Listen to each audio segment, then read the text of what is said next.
So you want to learn the bass? Me too. Let's get busy.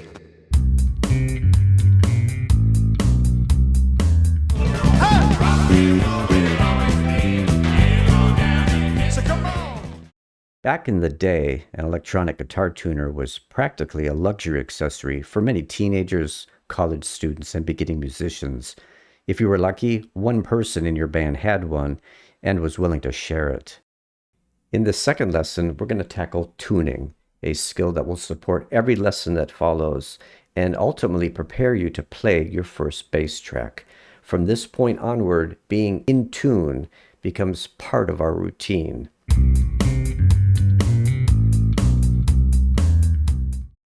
In the opening lesson, we limited our early exploration to only 4 notes, E, A, D, G, and I promise you this was both intentional and calculated.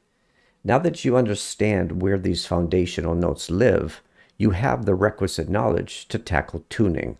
You learn that fret 5 teleports you to the next string, and that fret 7 reverse teleports you to the same pitch class as the previous string. One of the side effects of learning these note relationships is that you'll begin to notice when your bass drifts out of tune. That's not a problem, that's your ear getting stronger.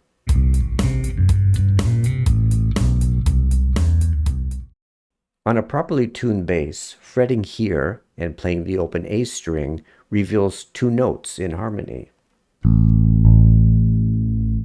Likewise, fretting here and playing the open D string again reveals harmony.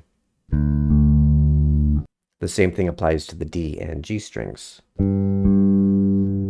These 7th fret reverse teleport patterns produce similar harmonies. For example, fretting the G string against the open D string. Thus, if one string drifts out of tune, you can use its neighboring string as a tuning reference and correct it entirely by ear. I'll demonstrate that here by first detuning my E string. Note that whenever you're detuning a string for the purpose of retuning, be careful to loosen the string rather than tighten it. It's safer to adjust the note lower, in music parlance, making it flat, than making it higher or making it sharp. Over-tightening your bass strings beyond their intended resting tension can snap the metal windings. By detuning my E string, I've destroyed the harmony, which can now be heard as a dissonance, a pulsing or beating, as the 2 notes compete with each other. When tuning by ear, we slowly sharpen the out-of-tune string until the pulsing smooths out and disappears.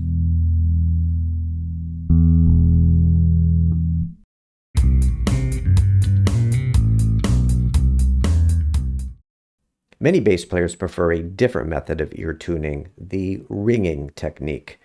The low strings vibrate at such low frequencies that it can be difficult to precisely hear and align all the complex fundamental frequencies from normal string plucking and fretting, as in the previous method. In this second method, we use natural harmonics to strip away the background noise and isolate a single pure overtone. For this technique, you neither pluck open strings nor fret any notes. Create pairs of ringing harmonics by lightly touching, not pressing, touching, the higher string precisely over the 7th fret, and its lower neighbor string precisely over the 5th fret.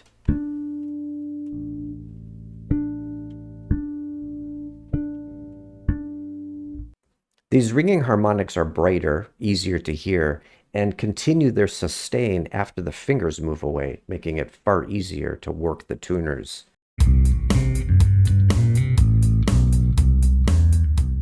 When I used to play bass in the late 80s and early 90s, electronic tuners were bulkier, heavier, and considerably more expensive than they are today. Even a fairly basic tuner could represent around $100 in today's money. But in 2026, a clip-on digital tuner like this Musedo can be had for about $25. If you've already invested a couple $100s in your beginner instrument, a tuner is probably the easiest accessory purchase you'll ever make. It will save you a tremendous amount of frustration while you're learning and remain a vital piece of gear long afterward. As an aside, I personally recommend a quality guitar stand as your second most important purchase, but that's another conversation. Now, before you jump over to Amazon or your favorite music shop, let me caution you a bit on digital tuners. For the same reasons we discussed previously, clip-on tuners, which rely on mechanical vibrations, can sometimes struggle with your bass's lower frequencies, making them somewhat hit and miss. I chose this particular Musedo model, the MT-40W, because it supports direct plug-in.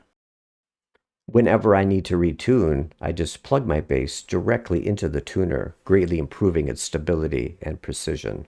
So I suggest you shop for a tuner which supports a direct signal connection to the bass, rather than relying on a design that might be optimized for higher pitched instruments.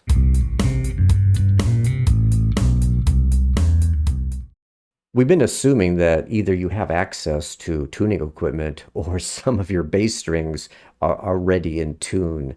This is an unfair assumption for beginners whose instruments just arrived in the mail. Bass guitars should never be shipped under tuning tension. Thus, it's normal for a new bass to be completely and utterly out of tune. Don't despair. If you have internet access, then you also have access to reference notes. To this end, I can recommend the Fender website. They have a tuning page especially for bass guitars. This online tool generates realistic string sounds, not the pure waveforms you'd get with an online tone generator. I've included a link to the Fender tuning page down in the description.